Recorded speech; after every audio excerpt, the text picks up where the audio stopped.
సాధారణంగా chia seeds రెగ్యులర్గా తీసుకుంటే బ్లడ్ ప్రెషర్ పెరగకుండా ఉంటుంది, అంటే కంట్రోల్లో ఉంటుంది.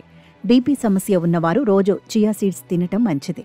అయితే లో బీపీ ఉన్నవారు మాత్రం పొరపాటున కూడా చియా సీడ్స్ని తీసుకోకూడదు అని గ్యాస్ట్రోఎంటరాలజిస్ట్ డాక్టర్ శుభం సూచిస్తున్నారు. అందుకు కొన్ని కారణాలున్నాయి. చియా సీడ్స్లో ఒమేగా-3 ఫ్యాటీ యాసిడ్స్ ఉంటాయి. ఇవి బీపీని తగ్గిస్తాయి. అయితే ఇప్పటికీ లో బీపీతో ఇబ్బంది పడుతున్న వారు చియా సీడ్స్ తీసుకుంటే బ్లడ్ ప్రెషర్ ఇంకాస్త తగ్గిపోయే ముప్పు ఉంటుంది. ఈ కారణంగా కళ్ళు తిరిగి పడిపోవడం, విపరీతంగా నీరసంగా అనిపించడం లాంటి లక్షణాలు కనబడతాయి. కొన్ని సందర్భాలలో బ్లడ్ ప్రెషర్ మరీ పడిపోయే ప్రమాదం ఉంటుంది. ఇది ప్రాణాలకే ప్రమాదం. అందుకే లో బీపీ ఉన్నవారు వైద్యుల సలహా లేకుండా చియా సీడ్స్ తీసుకోవడం మంచిది కాదు అని చెబుతున్నారు డాక్టర్లు.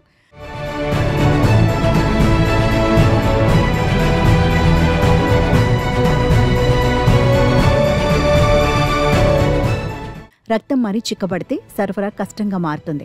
సరైన విధంగా అవయవాలకు రక్తం సరఫరా అవ్వదు. ఇది చాలా ప్రమాదకరం. ఈ సమస్య ఉన్నవారికి వైద్యులు బ్లడ్ థిన్నర్స్ వాడాలని సూచిస్తారు. అంటే ఈ మందులు వాడటం వల్ల రక్తం పల్చబడుతుంది. అయితే చియా సీడ్స్లో ఒమేగా-3 యాసిడ్స్ ఎక్కువ మొత్తంలో ఉంటాయి. ఇవి రక్తాన్ని పల్చగా మార్చడంలో తోడ్పడతాయి. అయితే ఇప్పటికే బ్లడ్ థిన్నర్స్ వాడుతున్న వారు చియా సీడ్స్ తీసుకోవటం వల్ల రక్తం మరీ పల్చబడే ముప్పు ఉంటుంది.